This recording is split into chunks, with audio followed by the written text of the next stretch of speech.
Aj malé rozdiely dokážu mať veľké dopady.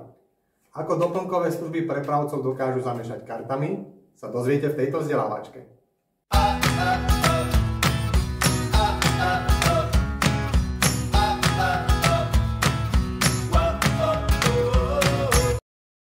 Máme tu porovnanie cenových ponúk dvoch prepravcov pre e-shop s 500 balíkmi.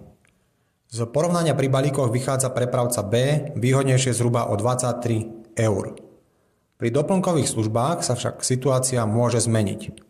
V tomto modeli prepravca B účtuje o čosi viac kartový poplatok za dobierku, notifikácie a rozdiel je aj pri palivovom príplatku.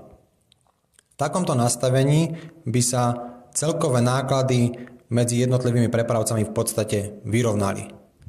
Poďme sa pozrieť, čo sa stane, ak by napríklad prepravca A znížil palivový príplatok o 2% na hodnotu 9%. V takomto prípade by vychádzal lacnejšie už prepravca A zhruba o 6 centov v priemere na balík. Ak by zmena bola opačným smerom na 13%, tak výhodnejší ešte viac by bol prepravca B.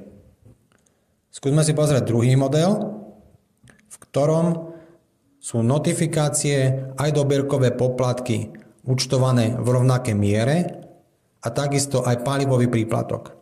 Dokonca aj v takomto nastavení by prepravca B ešte viac zvýšil svoju atraktivitu, a to preto, lebo palivový príplatok sa ráta z ceny balíkov.